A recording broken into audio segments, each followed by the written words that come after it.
พื่อเป็นการหวนคืนมูลเสื้อแห่งการกำเนิดสหพันธ์แม่หญิงสหพันธ์แม่หญิงหากฐานปกสแขวงไซสมบูรณ์จึงได้จัดพิธีปาฐกถาวันแม่หญิงสากลครบรอบ115ปี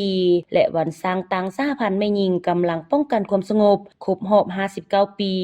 ที่สโมสรกองบัญชาการปกสแขวงภายใต้การเป็นประธานของท่านพันโทฟองสมัยโซแสงทองคณะพักกองบัญชาการปกสแขวงไซสมบูรณ์มีแขกถึกเชิญจากบรรดาห้องกองพันป้องกันเคลื่อนที่ค่ายคุมขังดัดสร้างตลอดฮอดสมาชิกแม่หญิงทั่วปกสแขวงเข้าร่วม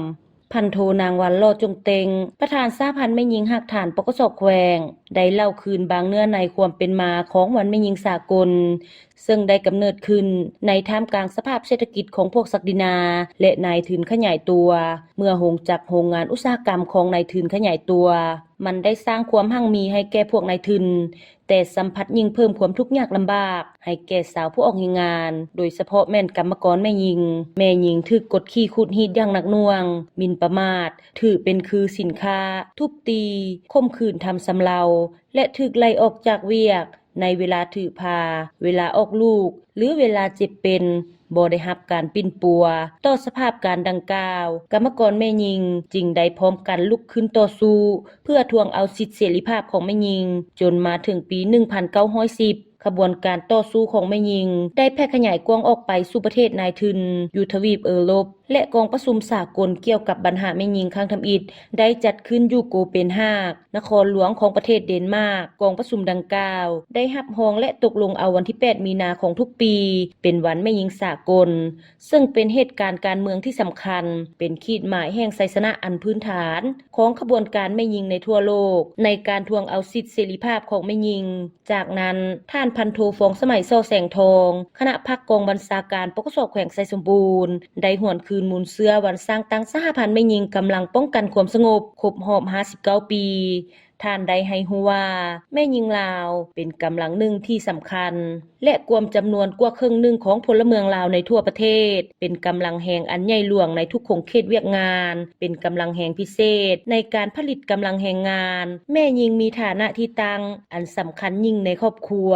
ตัดสินต่อภารกิจของลูกและผัวตลอดระยะผ่านมา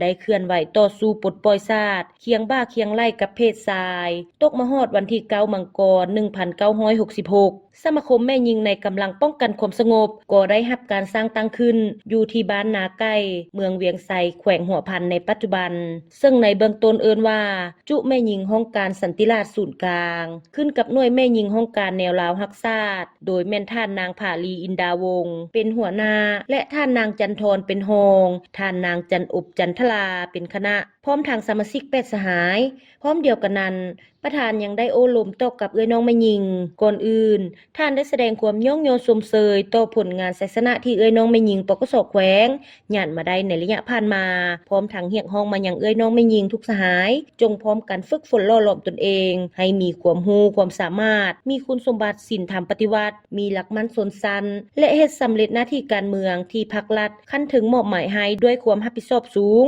เอาใจใส่เสริมขยายมูลเสื้ออันดีงามผลงานการเคลื่อนไหวขององค์การจัดตั้งสหพันธ์แม่หญิงบรรดาเผ่าให้ลึกซึ้งและกว้างขวางโดยเฉพาะแม่นหาคุณลักษณะที่เป็นมูลเสื้อของแม่หญิงลาวเพิ่มทวีจัดตั้งปฏิบัติข้อแข่งขันแม่หญิง 3D ติดพันกับขบวนการแข่งขันรักษาและพัฒนาให้ก้าวเข้าสู่หลวงเลิกและเป็นรูปธรรมหลายขึ้น